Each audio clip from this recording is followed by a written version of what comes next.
Pemirsa, di Sidoarjo, Jawa Timur, sebuah truk kontainer menabrak 7 sepeda motor dan 2 mobil di pertigaan Geluran Taman. Kecelakaan ini terjadi diduga karena rem truk yang tidak berfungsi sebagaimana mestinya. Nah, ini nih pemirsa, pentingnya memeriksa kendaraan sebelum kita bepergian. Beruntungnya tidak ada korban jiwa dalam kecelakaan ini. Namun 3 pengendara motor alami luka serius dan dibawa ke rumah sakit untuk mendapatkan perawatan.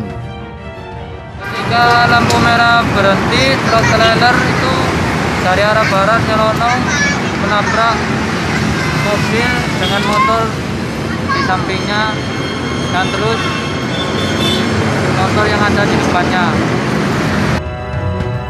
Ke-10 kendaraan yang terlibat kecelakaan diamankan di pos polisi setempat. Sementara pengemudi truk kontainer diamankan di Mako Satlantas Polresta Sidoarjo untuk diperiksa.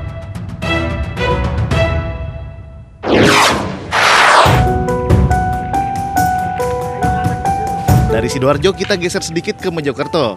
Nah, yang kita saksikan ini adalah proses evakuasi 2 pengendara motor yang tewas dari sebuah jurang di Kecamatan Pacet.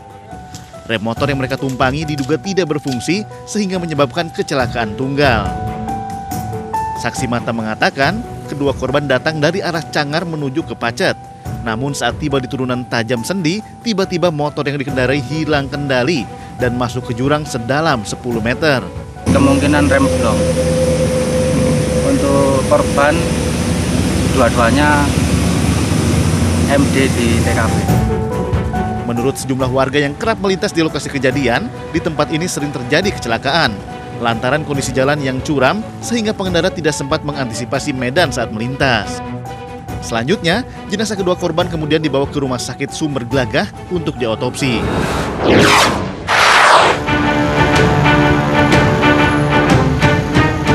Masih dari Mojokerto, Jawa Timur, di mana terjadi kecelakaan maut yang menewaskan pasangan suami istri setelah motor yang ditumpangi bersama kedua anaknya ditabrak sebuah mobil. Kecelakaan bermula saat sebuah mobil melaju kencang di Jalan Raya Gempol, Desa Modopuro. Saat akan mendahului kendaraan lain, mobil ini kemudian menabrak 2 motor yang datang dari arah berlawanan.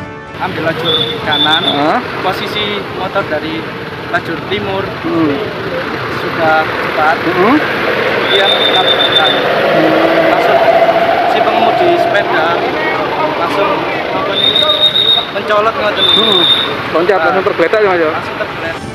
2 anak korban selamat namun alami luka cukup parah dan langsung dibawa ke Rumah Sakit Profesor Dr. Sukandar, Kabupaten Mojokerto. Semoga saja peristiwa laka lantas yang kita saksikan ini menjadi pelajaran untuk kita agar selalu berhati-hati dimanapun berada.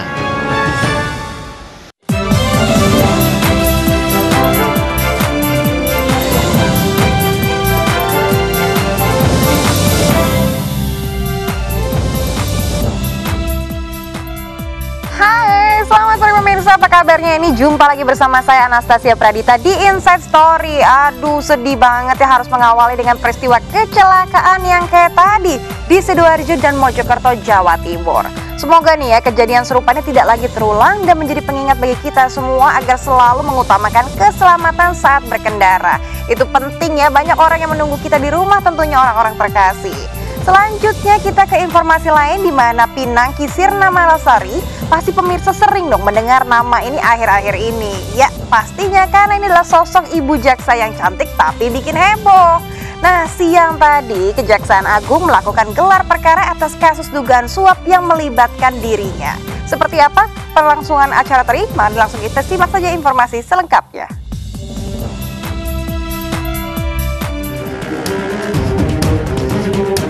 Pemirsa, masih ingat nggak sama Jaksa Pinangki? Ya, itu loh, jaksa yang diduga dapat uang sebesar $500.000 Amerika atau setara 7 miliar rupiah dari Joko Chandra, terpidana kasus hak tagih Bank Bali. Waduh, dengar angka 7 miliar, ngiler nggak pemirsa? Mau bikin kontrakan 1.000 pintu, 2.000 pintu, bisa banget. Nah, pagi tadi Kejaksaan Agung menggelar perkara atau ekspos kasus dugaan suap ibu jaksa yang punya nama lengkap Pinangki Sirna Malasari ini.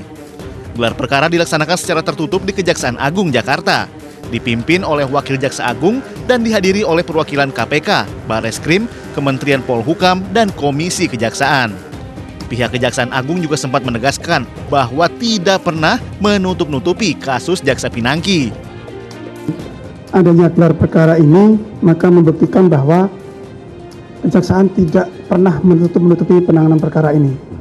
Kenapa baru sekarang? Ya karena sekaranglah bahkan untuk digelar itu sudah mencapai 80-90%. Kalau di awal, kalau kita lakukan gelar, ya kita tidak bisa gelar apa materinya.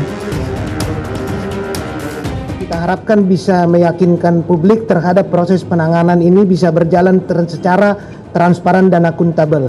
Apa yang menjadi harapan publik yang disampaikan pada Komisi Kejaksaan dalam ekspos tadi, kami sudah sampaikan.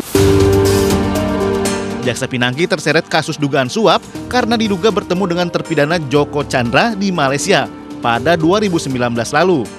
Pinangki diduga menerima uang setara 7 miliar rupiah dari Joko Chandra terkait permintaan pengurusan fatwa Mahkamah Agung. Fatwanya berisi agar terpidana korupsi Joko Chandra tidak dieksekusi kejaksaan atas putusan bersalah.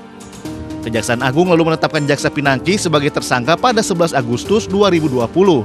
Pinangki pun ditahan di Rutan Salemba cabang Kejagung.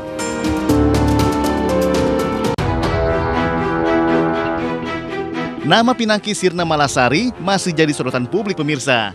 Selain karena namanya dikaitkan dengan terdakwa kasus Bank Bali Joko Chandra, gaya hidup Jaksa Pinangki juga jadi perbincangan.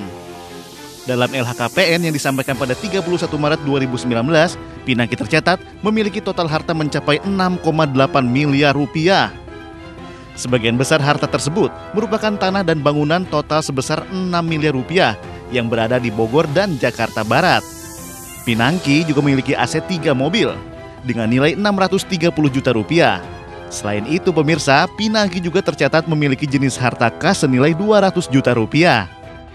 Tercatat sebagai pejabat eselon golongan 4, lalu berapa ya besaran gaji yang diterima Jaksa Pinangki setiap bulannya? Jaksa Pinangki menerima gaji pokok PNS yang besarannya diatur dalam PP nomor 30 tahun 2015. Besaran gaji pokok untuk Jaksa Pinangki yang notabene pejabat eselon golongan 4 yakni minimal sebesar Rp3.044.300 sampai yang tertinggi Rp5.900.1.200. Pinangki juga menerima remunerisasi dalam bentuk tunjangan kinerja dengan mengacu pada PP nomor 29 tahun 2020 dengan besaran yang diterima sebesar Rp4.595.150 per bulan. Selain tunjangan kinerja dan gaji pokok, PNS di Kejaksaan juga masih mendapatkan tunjangan lainnya, antara lain tunjangan suami istri sebesar 5% dari gaji dan tunjangan anak sebesar 2%. Selain itu, Pinangki juga mendapatkan tunjangan makan sebesar Rp41.000 per hari. Asumsi total gaji yang diterima Jaksa Pinangki dalam sebulan sebesar Rp12.140.34. Selain harta yang dilaporkan dalam LHKPN, Pinangki diketahui memiliki mobil mewah seharga 1,7 miliar rupiah. Diduga kuat, mobil mewah tersebut berasal dari hasil suap dan gratifikasi Joko Chandra. Kini, mobil tersebut telah disita Kejaksaan Agung.